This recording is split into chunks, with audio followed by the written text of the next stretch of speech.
I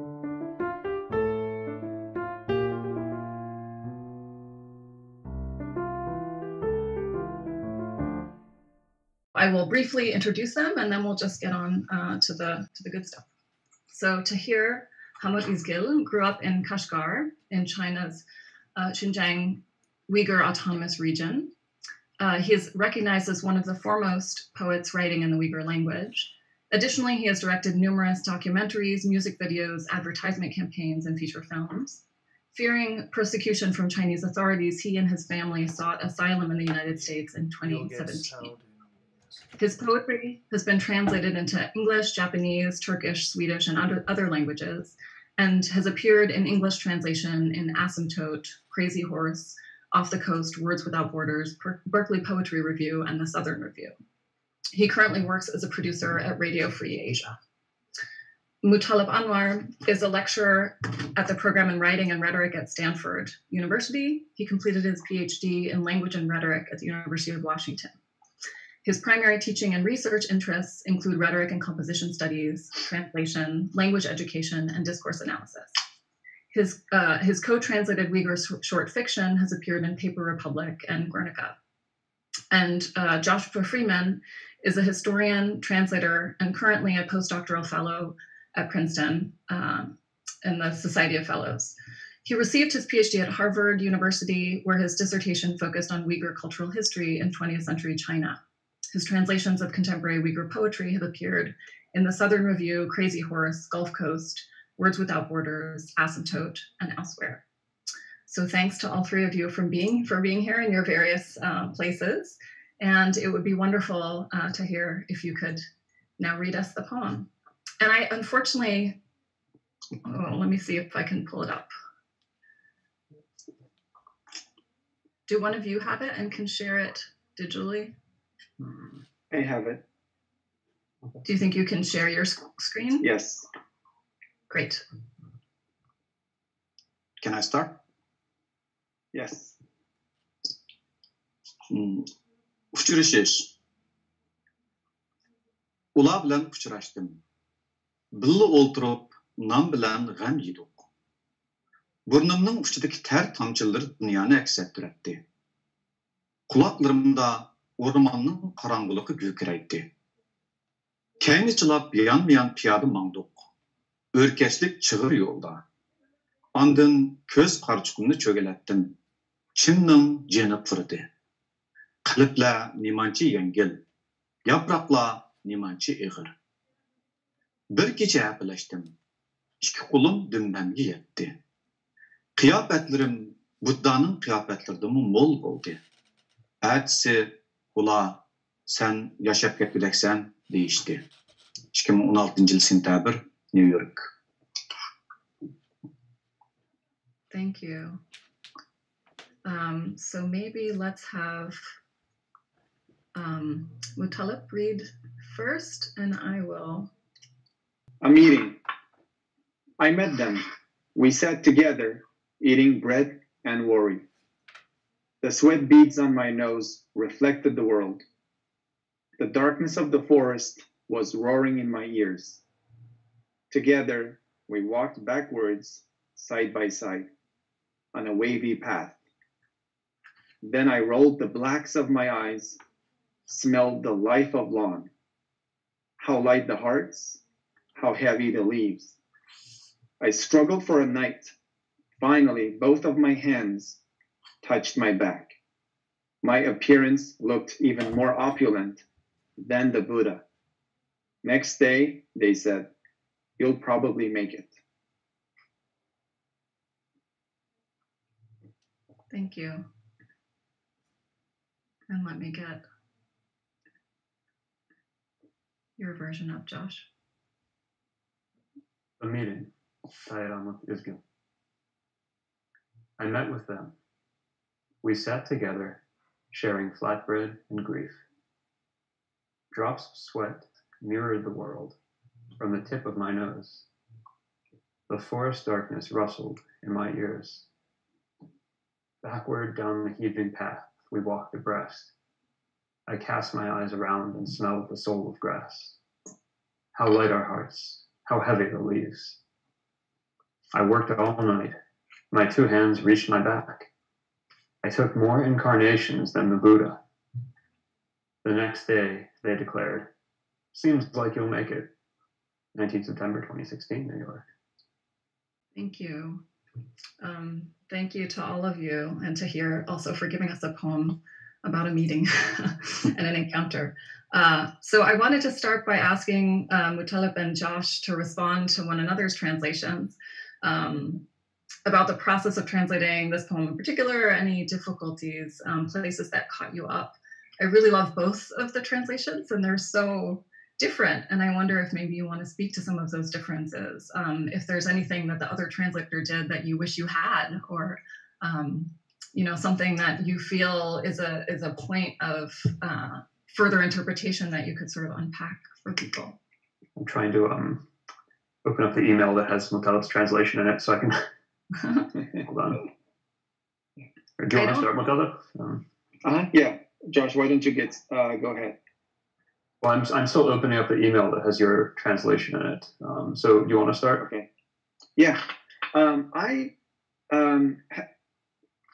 had multiple options in translating the title of the poem. I thought of a meeting, an encounter. I even considered rendezvous. And after considering these two, and even I consulted with a friend about what connotations that each one would give him, and what would be the significance of each option for the poem. And rendezvous, I thought it might give a sense of suspense in the beginning, it would immediately tell the reader's audience that it's something quite special. But then, as we discussed, we thought that it might be even actually better if we start kind of somewhat of an ordinary meeting, and then gradually build the significance of this meeting for the poets in this making that life-changing decision. And so I decided to go with meeting. So that is one thing that I considered out of multiple options. Josh, do you want to talk about the title before we move into the... I mean, I think you put it really well. There's basically, obviously we translated it pretty similarly. Meeting, a meeting. I mean... Can I interrupt for 1 second? Yeah. Because I just want to ask, I tried to share just very basically. Can you now see both? Yeah, no, this is perfect. This is perfect. Okay. No, I don't need my email anymore. So the meeting, a meeting, I don't think I really... I was actually the first line of the poem where I was more kind of going back and forth. And I remember I translated the first line many different ways before settling on that, even more than the title. Because, we should specify the first line of the poem is basically the verb in that is the same as pretty much the same as the title. It's just a different part of speech. In the first line, should it be I met them, or I met with them, or something else? And I ended up going with I met with them, because it was, I met them. I thought maybe that could give the impression that it was the first time that I ever met them. Whereas, this word in Uyghur, that, the title and also in the first line, shish basically means I encountered them, but usually it doesn't necessarily mean for the first time. It simply means that, we came across each other. Or it can even mean in a fairly random way. So met with them to me was a way to indicate that it wasn't the first time necessarily that the poet was meeting them. And that was actually one of the harder lines in the poem for me to translate, because I thought I need to get the tone here exactly right to sort of, I think Mutallip put it really well, that you don't want to prejudge everything that comes after it. If you sort of go too big with the title of the first line, you're sort of setting the reader up, oh, well, this is a really momentous meeting. Whereas, here sort of, even you can get midway through the second line and not really know the gravity of everything going on. And then I think it becomes a lot clearer. So I'm curious, Mutallip, did you also find just the question of how to translate, shish and shirashtoch Did you also find it to be one of the most difficult things in the poem? Yeah, as I said, I even considered encounter, right? Because from the reading the poem, I was under the impression that maybe it was the first time that Tahir met them, and so but then because it was not an accidental encounter meeting, so I ended up not making that choice. So I met them, and the reason I said I chose I met them instead of I met with them was that I think there was some. I got the sense that maybe Tahir didn't know them, or maybe it was a meeting after such a long period of not meeting with them. So I thought that would be in a totally new context. So yeah, I mean, there's also a shortcoming with the way that I did it, which is I met with them to me has a slightly more formal ring, which, ideally there would be some English equivalent, for the Uyghur verb here, but there really isn't. I mean, there's just there's nothing that exactly captures it. I think just the Uyghur verb here is just broader, I think, than any particular thing in English. So absolutely. Even seeing both of our versions here, I can't really decide which of them feels closer. So maybe this is a moment that we can ask Tahir about the title. Good idea. Tahir, maybe Josh, you can translate. Yeah, sure. Tahir mushu she'rga pishirish degan temani qo'yish deganda qaysi jihatlarni o'ylashdingiz? Andan keyin bu uchrashishga siz masalan bularni burun tunuydiganlar bilan uchrashganini tasvirlab qilganmidingiz yo tunji qatimmi? Qaysi ma'noda ifodalagansiz shu temani? Biz 2016-yili ayolim bilan Amerikaga tunji qatim keldik. 2016 I came with my wife for the first time to America. Bizning bir necha do'stlarimiz bizni Uyg'urlarniki yurtida bo'layotgan, Uyg'ur vatanida bo'layotgan ahvollarning nacharligi tufaylidan borgan sari nacharlashgan ahvol hatto Amerikadagi do'stlar bizni yeni qilgan. Because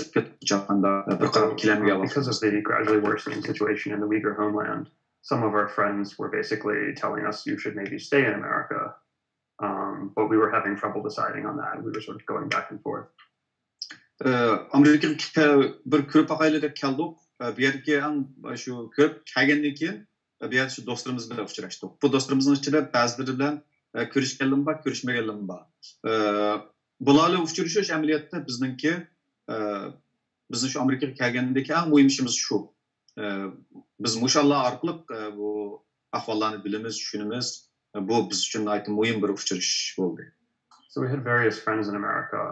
Some of them we were able to meet with, some of them we weren't able to meet with. But this is essentially the most important part of our journey to the U.S. that time, because it was through talking to these friends, these Uyghur friends of ours from the Uyghur homeland who were living in America. Through talking to them, we could understand the situation and the various factors to consider in terms of should we stay here or should we come back here, so on. Shunga bu uchrashish hamda so'z ma'nosida aytgan chog'da alohida ma'niga ega emas. Bu bir odatdagi uchrashish. Lekin uning ahamiyati nuqtasida aytgan chog'da shunday bir ahamiyatli biz uchun, shaxsan men uchun. So in terms of the word, I don't mean anything special by it. It's a meeting. But in terms of its significance for us, it was momentous.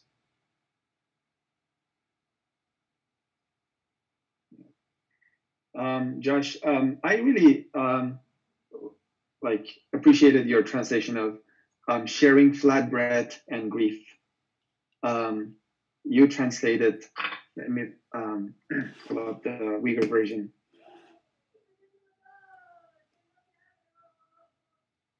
It was Billa Oltrup non bilan gam yedik.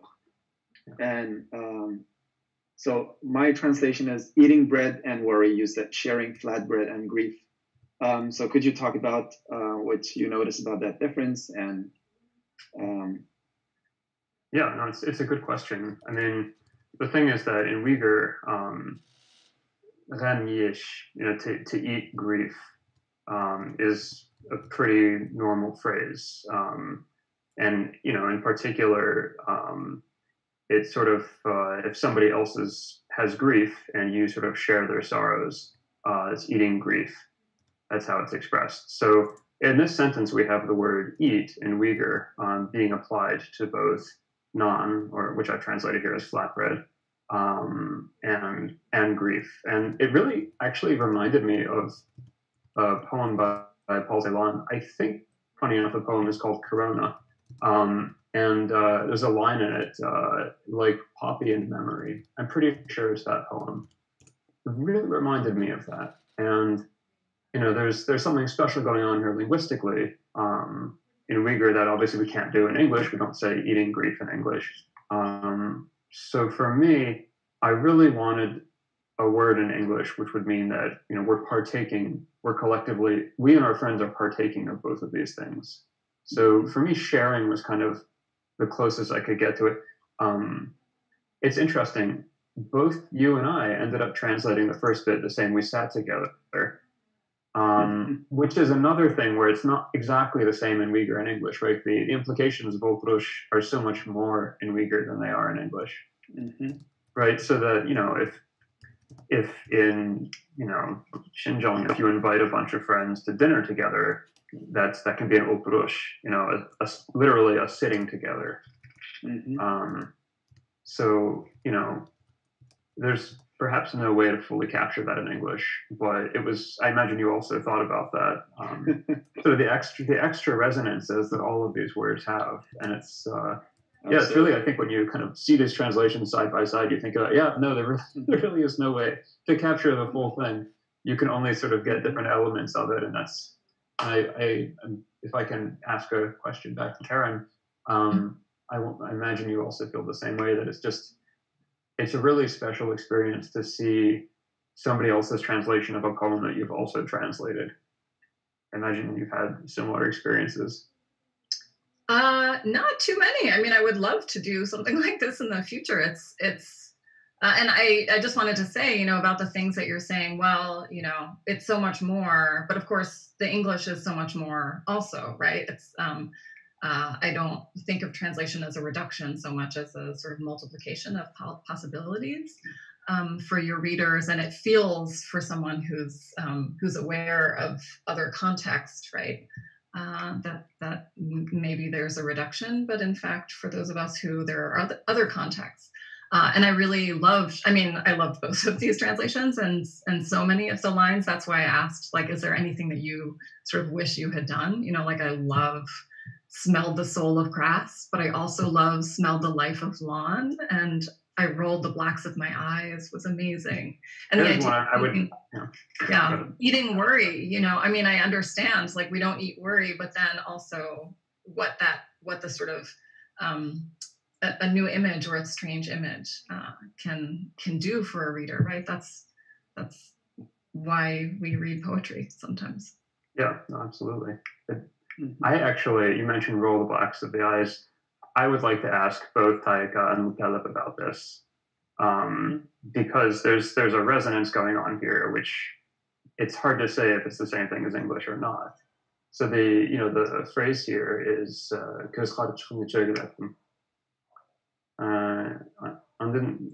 actually, so I just want to ask Taika, you know, what he meant by this, because I was very curious and I thought a fair bit about it. Taika, ondan көз карачкын чөгүлөттүм, чынын жынып бор берген яба. Көз карачкын чөгүлөтүш деген геп менен сиз немиш бар демекчи болсоңуз, андан бир кандай бир туйгу бар, кандай бир имаг бар бу жерде? Bu şiirde muşunda bir neçe yaba. Yani bir xillik sallik şokluk kılgandek ma'na berdiği yala var. Birisi aşu köz qarchiqini cho'giltish, yana birisi bir kecha apilishib ikki qo'limdan bam yetdi degan. Endi bu mush she'rdagi bir xil yengil taraf bular ikkisi.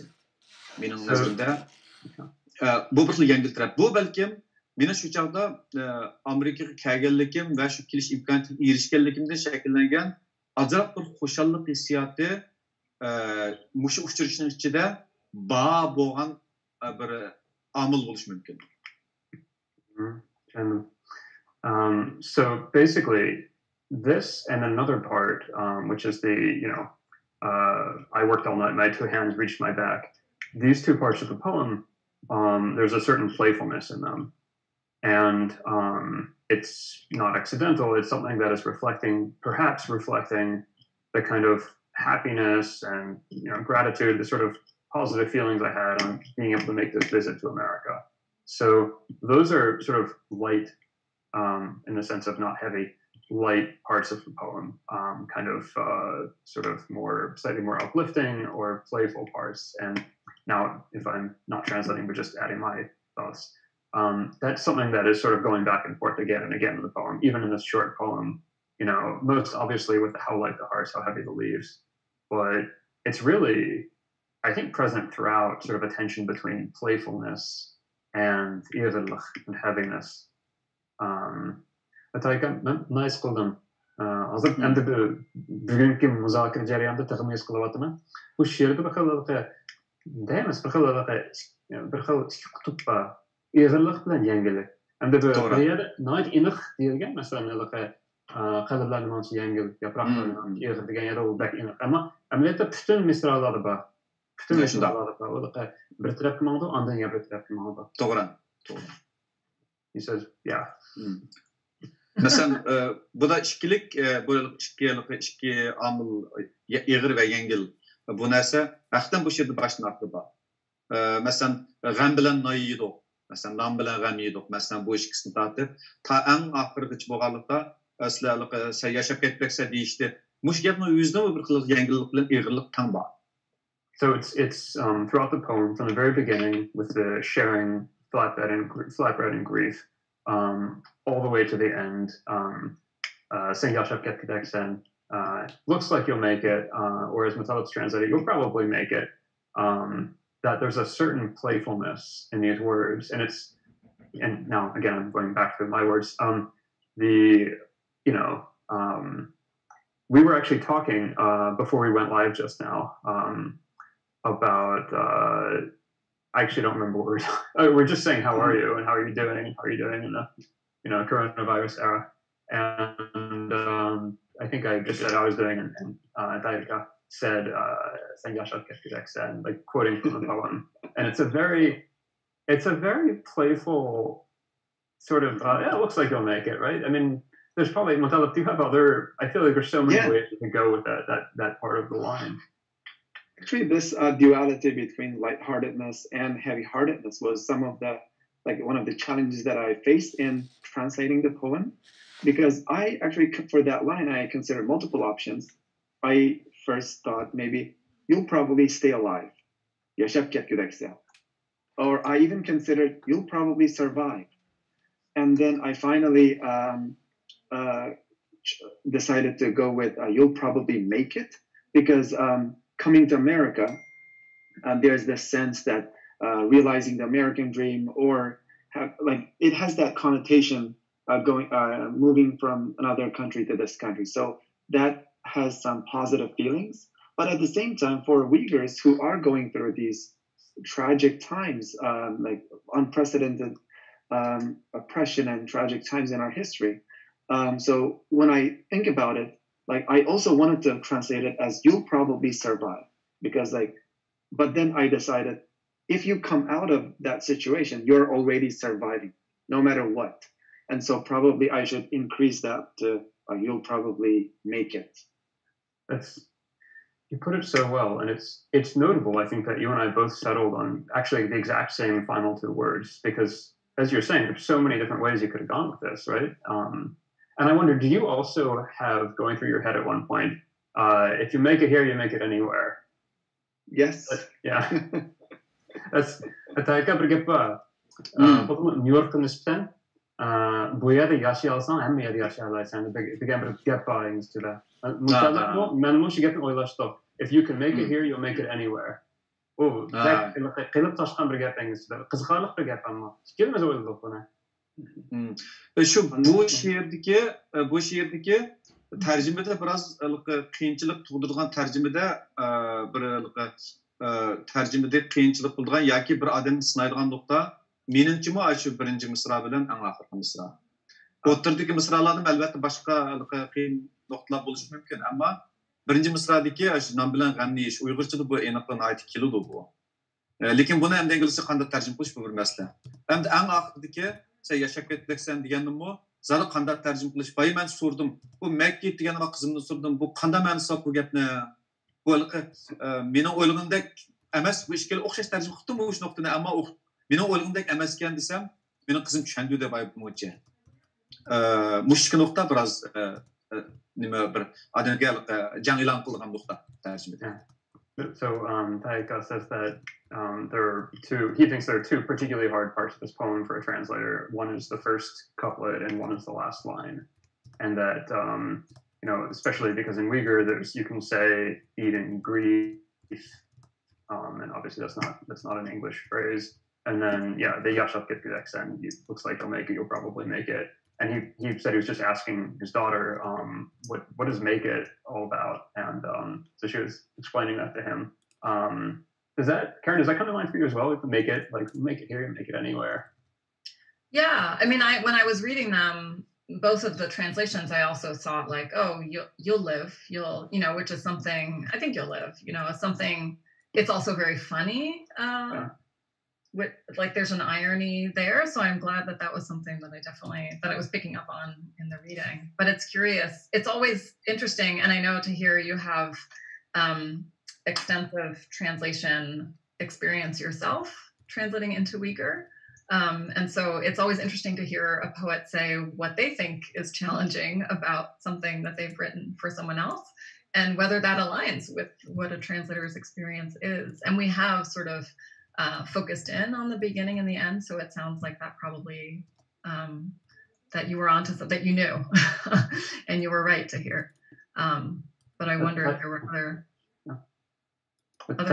Bu şu Karen make it again gapimim aşına oyulum deydi. Ondan sizni ondan başqa tillardan Uyghur tiliga tarjima qilish tajribasi bor deb anladim. Ondan siz men shoir bo'lishimiz bilan ham bir xil tarjimalik qilgan odam bo'lishimiz bilan mushu salohiyatimiz bilan bu sizning bu she'ringiz o'zingiz yozgan she'ringiz bilan qaysi misralarningki tarjimaga ta'sir qilganligini uni bir xil taraz qilishingiz qiziqdi. Ondan haqiqatan bir yaxshi hamda sizdan buni anglash bir xil o'zingizning ana tilida yozgan bu she'rni hamda tarjimaga nisbatan qanday bir qiyinchilik tug'dirdi. Buni anglag'imiz bor ham qiziq bir masaladir. Men o'zim bu she'rni tarjima qilgan. Ham men she'r yozgan chaqdimi shu she'rniki boshqa bir tilga tarjima qilinish ehtimolligini hisobga olaman odatda she'r yozgan chaqdimi. Bu mendagi bir masala bu.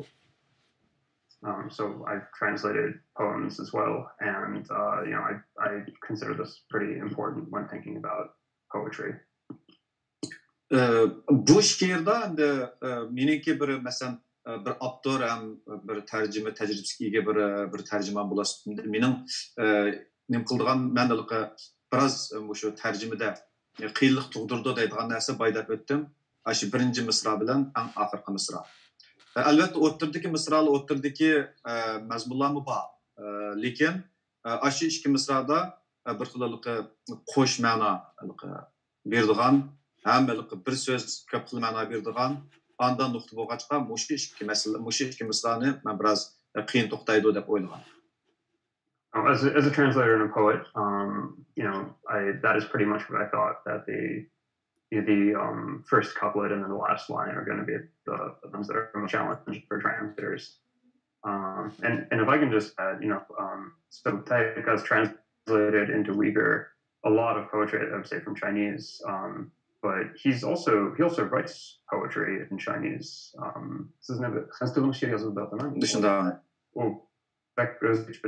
That's pretty unusual. I mean, I only know of a few poets who successfully write poetry in multiple languages. So that's probably worth mentioning as well. Anadın Bu meniki hozirgacha she'rlarim boshqa tilga tarjima qilingan ko'proq Josh bilan Darren Baylar, Dilmurat Mutallip va yana boshqalar tarjima qildi. Bu tarjimada eng muhimi shu mening o'zimning nimamda shu tarjimadagi tarjima qilmoqchi bo'lgan she'rni hamda tushunish masalasi va hammamizga o'rtaq bir muhim masala deb qarayman. Yeah, no. The question, well, so far my poems have been translated, mostly by Josh Freeman and Dilmurat Mutallip and Darren Byler, and of course Mutallip as well. The question of how to understand the poem is the most important one as we approach translation. Hamda bu uzun yillik shu tarjima necha vaqtdan buyon bo'lgan tarjima jarayonida hamda Josh hamda izchil turda hamda birisi o'zining ana tili bo'lmag'achqa Uyg'ur tili, ikkinchisi she'rni tarjima qilish jihatdagi bir xillik mas'uliyatchanlik nuqtasidan desak bo'ldi, hamda o'zi tushunmagan har bir nuqtani, masalan har bir so'z shuning ma'nosi, iste'moldagi ma'nosi, she'rdagi ma'nosi, balkim yana boshqa bir ehtimollik ma'lumotni so'raydi.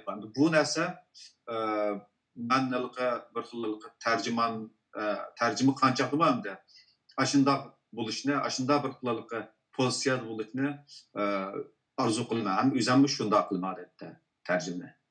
So over the years, when Josh has translated a poem of mine, if there's anything he has, questions about in it, or when he's done translating in terms of, the original meaning of a given line or something like that, he's always asked me about it. And both as a translator and as a poet, I think that that's the right way to approach it. But then if I can jump off from this and add something. How does it feel to be also Josh translating the words that when Josh does X? It's awkward. Awkward in the extreme. Awkward in the extreme. Yeah. So now jump off Josh from speaking about Josh in the third person to the first. Yeah, if I can go back to the first person, which is more comfortable, but still not totally comfortable.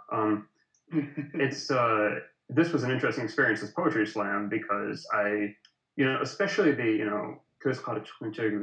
which is not a common expression in Uyghur. If this had not, the rules of the Poetry Slam are we're not supposed to talk to the poet about any questions we may have. So I did, and I thought about it a while, and that was all I could do. And if it were, anything else, I could ask, Taika what he thought about that. But on the other hand, it's also an interesting comparison for me, and I wonder if anybody else here has any thoughts about this. Some of the poets I translate are dead.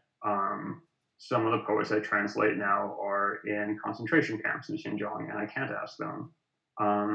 So it's really. It makes you think about, the accessibility of the original text and original intent, and should we always, in fact, be going for, should we be, originalists, to use a word from legal discourse? And I don't really know what I think about that. I sort of go back and forth, but do, other translators here have thoughts on this? Mutallip, how do you feel? Mm-hmm. I viewed translation as a rewriting process. It's as much, of course, the original work is essential and very important, but also the translation itself is a process of reinvention, and there's a lot of creativity and other thoughts that go into the piece, the art, from the translator's perspective. So because of that, when there is an opportunity, actually there were many moments that I wish I could talk to Tahir about what he meant by certain words or what he did, but I also enjoyed the restriction of the Poetry Slam, and that we couldn't talk, and then we would come together and compare notes. And I thought it was a really cool idea to see how our creative process worked and what we came up with and how that really played out in the translations. Yeah, and it's a kind of translation. I think, every time I teach anything in a classroom that's translated, I try, to the extent possible to offer multiple translations so that people can think about the fact of translation, first of all, but then also what translation is doing, and they're performing interpretations that are really different. Ends of this poem was so challenging for me. I was talking, earlier to Mutallip about how I was talking about this stanza with two other people yesterday at some length, just trying to figure out what is happening, and to have that be a possibility, to have people then come together and think about it's not a sort of gotcha, oh, oops, you were wrong about that. It's that if we had 10 people on the screen, there would be 8 more, and all of those would be growths that are coming. I think of translation as iterative growth of a work, that there was 1 and now there are 3 and there could be many more. And then each of those has the readers that it has. And it's just a sort of expanding of riches is how I like to think of translation. That would be I think, great segue to talk about that line in the, 2 lines in the 3rd stanza. I worked all night. This is Josh's translation. I worked all night. My 2 hands reached my back. I took more incarnations than the Buddha. And then I translated that as, I struggled for a night. Finally, both of my hands touched my back. My appearance looked even more opulent than the Buddha. So, Josh, how did you interpret those 2 lines, and what imagery came to your mind, and how did you come to the choice of I took more incarnations than the Buddha? Can you talk about that? Yeah, I think the first interesting question is, I worked all night, I struggled for a night. Now looking at yours, I really like the way you did that first claw. I struggled for a night. I think that's great. And that's a lot more resonant than I worked all night. And I think it might actually, it makes a lot of sense to me. I also like, finally my 2 hands reach my back, because in the original line, the word finally isn't there, but I actually feel like it's implied. Seeing your translation and thinking about that now, finally both of my hands touch my back. But I sort of implied it with the word reached, right? Because reach implies you're going for something and finally you reach it, right? So, and then the next line that you're asking about, took more incarnations in the Buddha. So for everybody watching, it's so this is not an immediately familiar line to a reader, but I think, to me, it calls to mind the idea that the Buddha has many incarnations. So Qiyapet is sort of appearance. That would be the broadest definition of that term, right? So if we were to do a linear translation of this line, it would be something along the lines of, my appearances were even richer than the Buddha's appearances. It became even richer than the Buddha's appearances. So what I figured is it's probably referring to incarnations that the Buddha takes. And I took even more of them than the Buddha did. So what I'm thinking is, he worked all night. His 2 hands reached his back. 2 hands reached his back is actually the most mysterious thing here to me. The incarnations, or the Qiyapetram and Buddha to me, is saying he mentally tried on many different things. Thought about, what is life going to be like if I do this? What is life going to be like if I do that? What will my incarnation be if I do this? So to me, that's sort of a night of kind of maybe tossing and turning and imagining. And that's actually, in the 2 translations, that's definitely the line where we ended up differing the most. So you're right to bring it up. Maybe this is I can briefly talk about my rationale for making that choice, and then maybe we can ask Tahir to talk about those 2 lines. When I translated those 2 lines, what came to my mind is these very famous imageries in Abrahamic religions, where Jacob wrestled with God all night, over a very difficult decision, and then finally, having made his mind, having reached some sort of agreement with God, and the next day feeling much lighter because of that.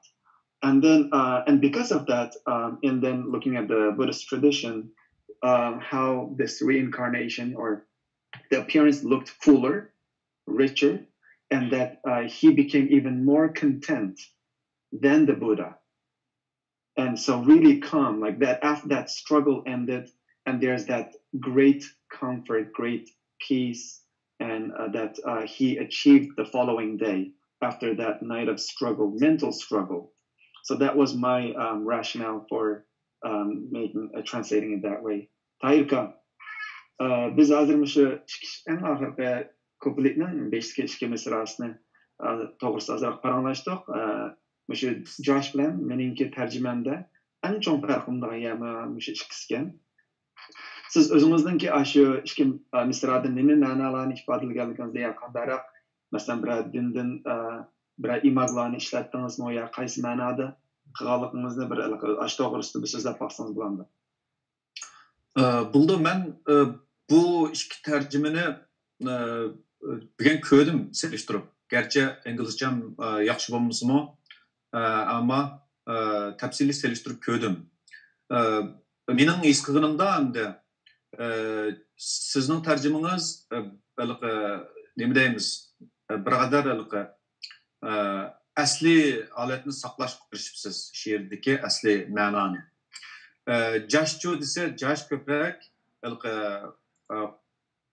ma'noni ixchamliq, ya'ni ingliz tiliniki odati bo'yicha, ingliz tiliniki meg'izliq mandalik ifodalash usuli bo'yicha tarjima qilibdi. Endi ashningdimi, masalan, siz hozir degandiki, men gapimni bir tarjima qilib o'tamizlar, yo andikida, ya. Sen qilib o'tadi. Ma'qul. So before I came to this event, I also read both translations and compared them myself. What I noticed is that Mutallip's translation followed more originalist tradition, whereas Josh tried to interpret the poem and it conveyed its message in a more concise manner in English to English reading audience. Bu yerdagi masalan sizniki shu eng oxirdagi finally dedingiz-ku, bir kecha gaplashdim, eng oxiri ikki qo'lim dumam ketdi degan. Masalan bu haqiqatan ham dal bo'lgan deb qarayman. Masalan endi men inglizini yaxshi bilmagancha buni bakni o'qib ketmayman, ammo masalan finally degan gapning o'sha eshitilishi asli nimaga, aslidagi masalan bir kecha gaplashdi degan ekan, masalan bu qo'lni dumbiga tekkizgil olmaydi. Bir kecha gaplashib oxir tekkizdim deganga bu yerda oxir degan bir ma'no chiqdi buningdan endi. Shunga siz u so'zni ishlatibsiz. Men uni diqqat qildim. I noticed that Mutallip used the word finally, even though it wasn't in the original line, but it was implied in that meaning. Because if you struggle all night, and it's a really hard thing to do, nearly impossible thing to touch your back with both hands. So it was implied, but Mutallip included that word and really fully conveyed, accurately conveyed what I intended in that line. It's I just did it right now. I mean, it's actually very easy to touch your back with your hands, both hands. And so I was trying, when I was reading the poem, I was like, well, is it maybe you have to touch your hands together and touch your back in a place? And, you know.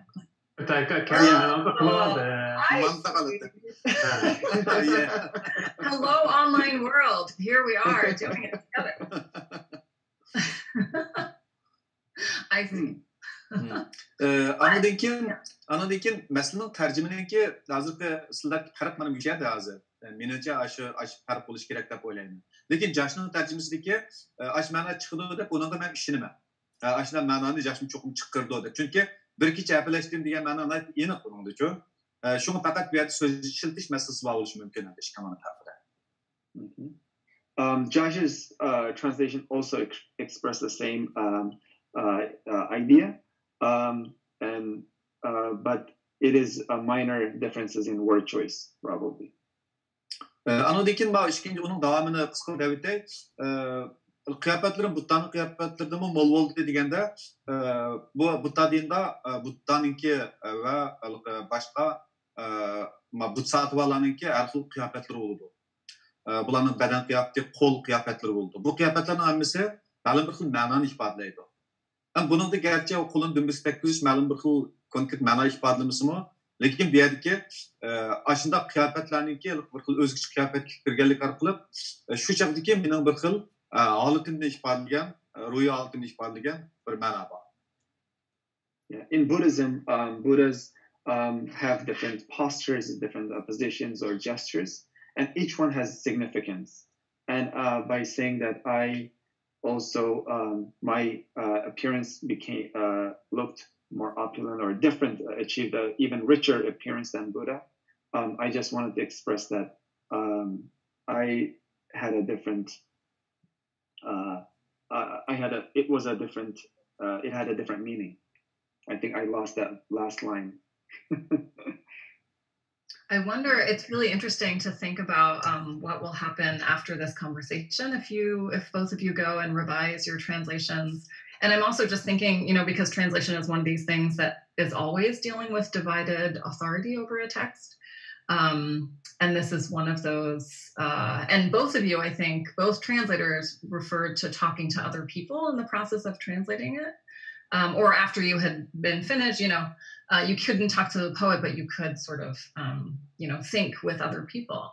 And so this is one of those thinking with moments. And I'm curious, I hope that you will both send revised texts around to our email thread that we have so we can see what happens with it next. For sure. But I'm wondering, I'm going to take these down and just because I wanted to ask also a question about the context for translation and for reading and for sharing and sort of the specific context of translating literature from a language. I'm sure you get this all the time, but spoken by a threatened population, right? And the sort of complicated relationship of poetry and politics than speaking for that come up all the time when we're talking about literature and translation, but have a much more heightened urgency, I guess, in these circumstances. And I wonder if that's something that either or both of you want to speak to. Mm-hmm. I can definitely speak into that because when I read this, I saw myself in that poem because I also sort of struggled like that. It is not a very easy decision, a very difficult decision, in fact, to leave one's homeland and not knowing when you can ever return or if you can return. And so it is like really, really hard decision. And so I totally understand when I read like this, we didn't get to talk about this, but I really want to highlight these 3 lines. Like the drops of sweat mirrored the world from the tip of my nose. The forest darkness rustled in my ears. Backward down the heavy path we walked abreast. That is Josh's translation, and when I translate it as the sweat beads on my nose reflected the world. And we often associate sweat with just hard work, and so like years of hard work is there. It's not easy to get to this stage in life, and then the darkness of the forest that we left behind is still roaring in the ears that it could sweep up. Like we feel that, we feel the presence of that darkness. And then this imagery that Tahir created in the poem is just absolutely stunning, really mind-blowing. Like together we walked backwards side by side. We couldn't, like that is how you feel. Like you cannot leave that world behind, but you have to walk away from it. So the only way to leave that world is to walk backwards. You look at it and then you gradually walk back and then on a wavy path. And the road ahead of you is not straightforward, easy path. There are a lot of ups and downs. And I absolutely love that line. Tahir Hamut Izgil yanmayan piyada mangdoq. Örkeşlik çığır yolda. Bana bek ta'sir qildi ham shu bir misra. Bu she'rlik bayman degan aslında bir neçilik yengil noktalar bir chaqchaq qilgandek bir xillik elementlarning birisi mana shu keyinchilab menish. as I just said, this is one of the kind of lighthearted things in the poem that I was talking about just now, was the kind of walking backward side by side. Bu nimdeymiz endi aslında şu çağdaki hamda bir xil tecrübeler, yani bir qatımlıq bir səfərdən keyin səfərdə alğan təsiratlarının cüğlanması olğaçqa bunun da pek cip bir türküm görünüşlər, imajlar cüğlanganda bu şeirga pırıslanğan. Şoňa da ýaqdygyňyzdan memmo hoş boldum. I mean, this is basically the collection of, you know, feelings and memories after a trip, you know, all of which are kind of coming together in this poem. So I'm really glad that you, Mutallip, liked it too. Yeah, well, I guess I should answer Karen's question. I mean, you don't have to. You can evade. That's fine. Yeah. I mean, obviously, I'm not from Xinjiang. I have not been through these experiences in the same way. So, you know, for me, literary translation is just a way to, you know, bring these voices into another language, allow other people to hear these voices, you know, as close to the original as possible. Obviously, as we've been talking about now the last half hour, translation is, you know, it's not the original. It's a type of creativity all its own, but, you know, this is sort of my way to let other people speak through me as much as possible. You know, in my work as a historian, obviously I'm writing in my own voice, and that's fine. But translation is just this great opportunity to, it's not unmediated, of course, but it's this great opportunity to kind of, you know, elevate other voices. And I really, you know, value the opportunity to do that. But it's, I don't know, the first thing for me is always just that I really love a poem, so I feel compelled to translate it, and that's always the first thing that comes to mind, and it's always the first impetus for me. And pretty much every poem that I've translated and published is a poem that I love, very much including this one. So it's just a very special privilege to, you know, have the opportunity to do that. Thank you. Yeah. I wonder, I mean, we're sort of at our time. But yet we're the last event. So. But we're the last event. I mean, would it be okay to throw in this clip? Is that okay? It's your call. I mean, thinking of signal boosting also. It seems, so when I was reading these poems this week too, Josh and I were having a back and forth simultaneously about this, these subtitles that he was doing for this short film, or sort of doing the very, very final edits on. And it also is about meeting and not meeting and leaving and exile. And so it was very much at the back of it was my context basically for reading. And so I thought it would be nice to share, we asked the filmmaker, Josh asked the filmmaker if it would be okay to share just a few minutes from it. So I'm gonna pull that up. And maybe this, you know, could be a sort of wrapping up. And I guess neither Tahir nor Mutallip will have seen this.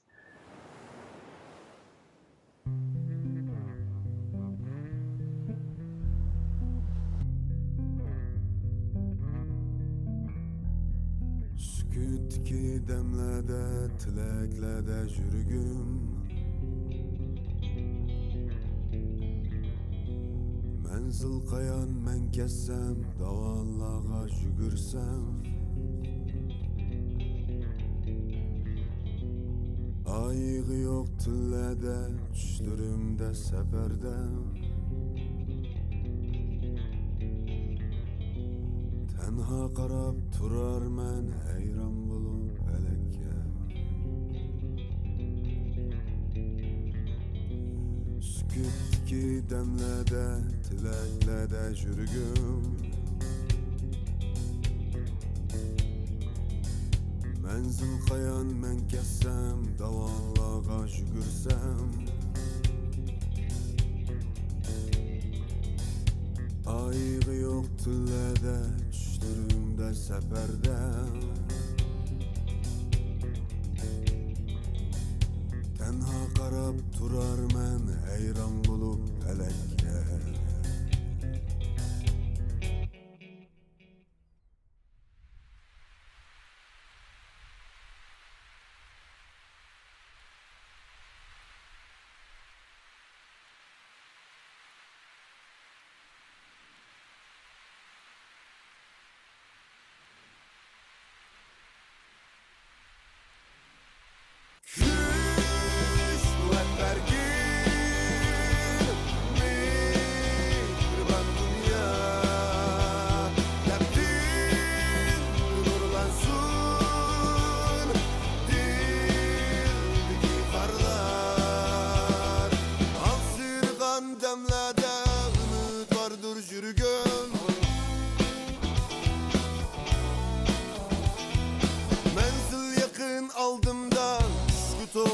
Bilgim Nurluk çolpan çaklıgan Keçelerde seherde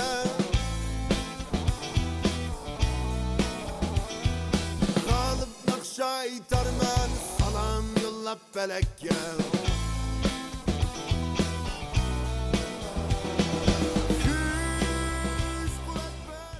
Okay, so that was where I was told to stop.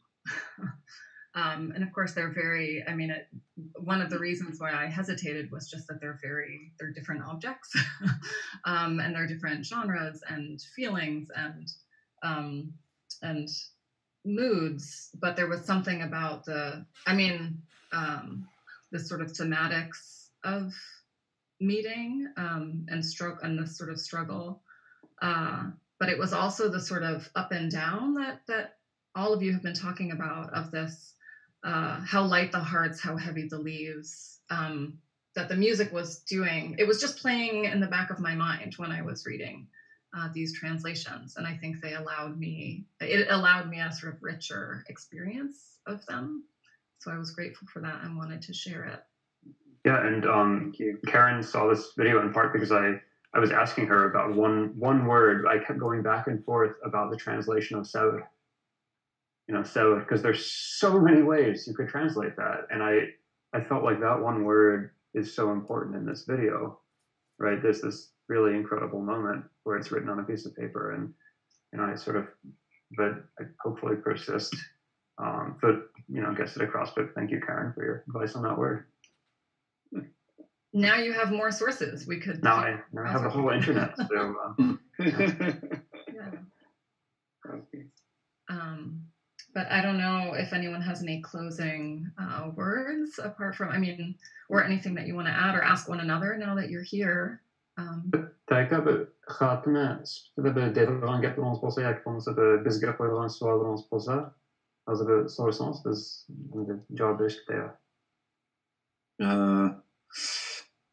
Sizlerden bu şiirini nemişqa bu şiirniki Mutallipniki aşağılıqı bayatın deganlıqı kençilap yan meniş degan. Mesela hamda aş noktaga bir qisqacha qo'shimcha qilsam, nurg'un o'qirmanlar odatda kençilap menish amdinliqi ne ko'proq nimdaymiz bundan keyingi yo'lninki qandaqligini aniqsizlik nuqtasidan masalan kençilap mangan odam kenni balıqni bilmaydi. Hammalıqi nayt bir xilaliqi vahim ichida mangadi endi.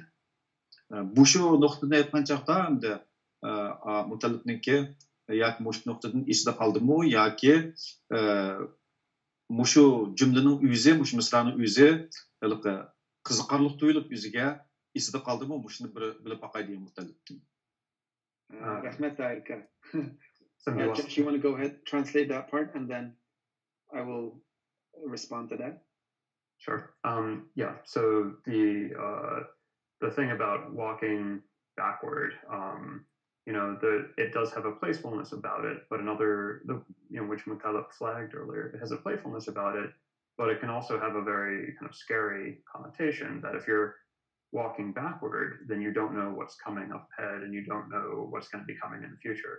And there's a very frightening aspect to that as well. So I'm interested because Mutallip brought up this line, through these lines. What did it mean to him and why did it stick in his memory?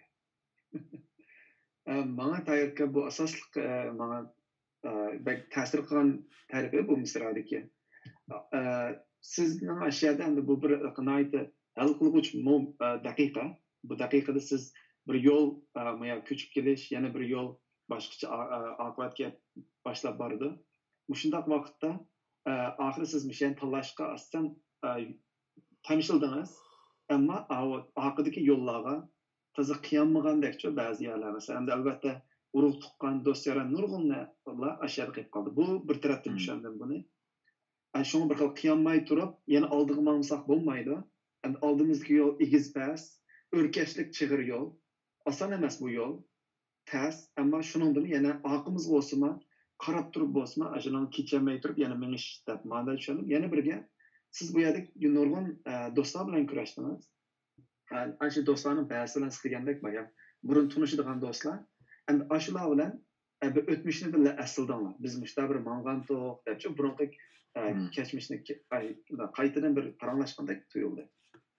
I almost translated this part as we walked backwards in the memory lane.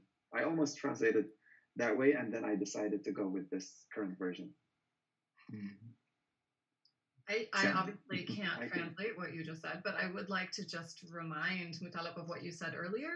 For translating that line, you said that it was so, I mean, I'm paraphrasing now and sort of memorying, but that it was so hard, that you could imagine a scene in which it was so hard to leave a thing that you couldn't turn your back and go away, but had to back away with the sight of that. Right? Which also means that you can't see what's coming in the place that you're going as an unknown, and you're always thinking of the thing that you've left, which I thought was a beautiful, a beautiful way of reading that line. Do you want to say what you just said in English, just so everybody watching who doesn't know Uyghur will know your answer to the question? Yeah, so I really like that part, and it stood out to me because, as I said, I thought it had several things compressed in that line. One is Tahir met his old friends. Some of the friends that he met in New York were friends that he knew from the homeland. So he got together with them and then almost traveled back in time to the old memories that they shared before they parted ways. So that was one meaning. So I almost translated as a memory lane, walking backwards in the memory lane. And the other thing is, this is a very common immigrant experience. People, when they leave and cross borderlands, they have this feeling that what is ahead is uncertain, unknown, and there might be ups and downs of life waiting for them. So there's a lot of scary parts. But at the same time, and we leave a lot of treasured, beloved friends, family members, and things that we deeply value in our culture, in our history. So it's hard to part ways with them. So we look at them, but still leave them and increase our distance from them. So I thought it was such a beautiful one line. It all, like Tahir used one line to describe such rich human experience. I thought it was just fabulous. There's so much in every single line of this poem. And I mean, if you even just think about half of a line here, the right? You could go a lot of different ways with that. Absolutely. Right? So you've got on a wavy path, right? I did this heaving, I think. Heaving path. Heaving path, yeah. And both of them are kind of pointing at what you're saying, right? The difficulty of this journey. And it's just, I mean, this is the kind of poem for me that every single time I read it, I get something more from it, and it's somehow inexhaustible, which is really probably one thing about Urkeshlik Chigir yol, because Urkesh is often associated with rivers Urkesh again Darya, like river full of turbulence or wavy, a lot of like uncertainty, and froth, you could drown. froth, or away. Yeah. You could drown in that. Yeah, you could drown in that kind of circumstances, and it is that scary, that uncertain, and I thought that's why it is so rich. Yeah. Müşäge bir nim kıldığını meniki. Mesela men aşı örkeşlik çıgır yol degende nemişki igizpes çıgır yol dep almayma. Mesela moşu meselini men ençamı oylagan yazgan çağda. Mesela igizpes dese çıkanlı bizler igizpes yol desla asallı bu kıllık siyasi ictimai mana verip koydu. Igizpes yol dese turmuşdaki japa müşakkat depla anda düşençürdü igizpes yol dese. Örkeşlik yol dese Hakikaten Virginia'nın yolları aşındaqken hakikaten bu Amerika'da yollar egzpas oldukken. Bizning atrofda yo'l tip-tuzliqli o'tadi-ku. Ba'zi yollar o'zininki yer shakli bo'yicha egzpas oldukken. Men kino bilan shug'ullangan ko'proq ko'rish san'ati bilan shug'ullangan bo'lgan ekan. Men ko'rgan narsalarning ham ko'rgil bo'ldigan, ham ikkinchida u narsa harakatlanadigan bir narsani yaxshi ko'rdim. Masalan bir surat bo'lsa yoki bir ko'rinish bo'lsa u ko'rinish harakatlanib tursa men yaxshi ko'raman o'sha narsani. Chunki bu kinodagi montaj yoki kinodagi bir xil ko'rinish bo'lgan sezgulikdan kelgan. Shunga men ashuni egizpas chig'ir yo'l demay, o'rkashlik chig'ir yo'l deyishlik maqsadim mana shu. So, there's a reason that I didn't translate this just as a bumpy road or a hilly road, and those basically are easily, you hear there's a bumpy road, there's a, a hilly road, and there's immediately kind of, political meaning there. And it's, you're saying it's hard, so things are difficult. And I didn't choose that, despite the fact that in Virginia, which is where I was, which is where I am, the roads are very hilly because in China, they just level everything out and the road is very level. And in the US, they like to kind of follow the original terrain. But I didn't, I'm a film director in addition to being a poet, and I am very affected by images, and that comes across in my poetry. And I really like when in a line I can have kind of a sense of movement, image plus movement, and urkeshlik here, which we can translate as wavy, frothy, heaving, whatever. There's a real sense of movement there, and it's not the typical description, but that's why I went with that one. I think it's just been really wonderful to see. I've heard Josh speak about his dislike of annotation before, but this is not an annotation necessarily. But I do love the way that this conversation has brought out so many things. Like any good conversation about a thing that you have read with other people who have read the same thing, has brought out such richness in the poem. So I'm really grateful to all three of you for doing that with such generosity and open-heartedness, and feeling that this is a collaborative enterprise that you're all involved with or in. It's a real privilege to be part of this amazing team and do this event together. And thank you also to Sant Jordi in New York, for providing us with the forum. Yeah. I mean, we could just do this tomorrow again on our own, right? And we keep going now. There's no time limit. We have before. I think, and as a way of closing, I did think that it would be nice to just read, and this time I'm not going to bring them up on the screen, so we can just, partly because that was so difficult technically, and also because it will just be nice to hear. So maybe we could go in the reverse. I don't remember who read first before. Let's end with Tahir reading his poem. Yes. Josh, you want to go ahead? You were at last time. The meeting. Yeah. I met with them. We sat together, sharing flatbread and grief. Drops of sweat mirrored the world from the tip of my nose. The forest darkness rustled in my ears. Backward down the heaving path we walked abreast. I cast my eyes around and smelled the soul of grass. How light our hearts, how heavy the leaves. I worked all night. My two hands reached my back. It took more incarnations than the Buddha. The next day they declared, seems like you'll make it. Okay. A meeting. I met them. We sat together, eating bread and worry.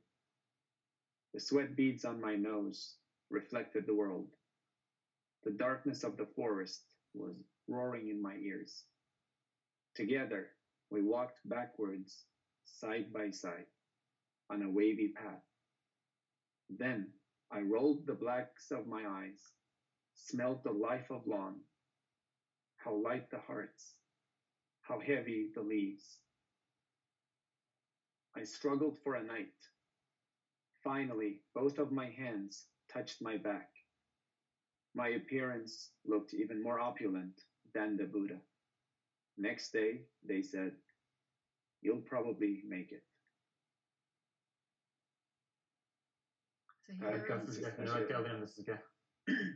Şu Uygurcasını bir okulatsanız, en ahırkı şu.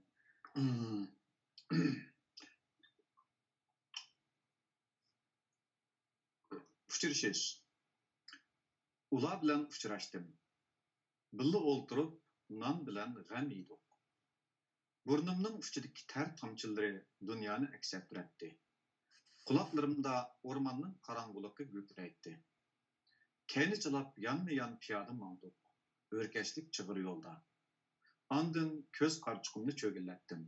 Chimning jeni turdi.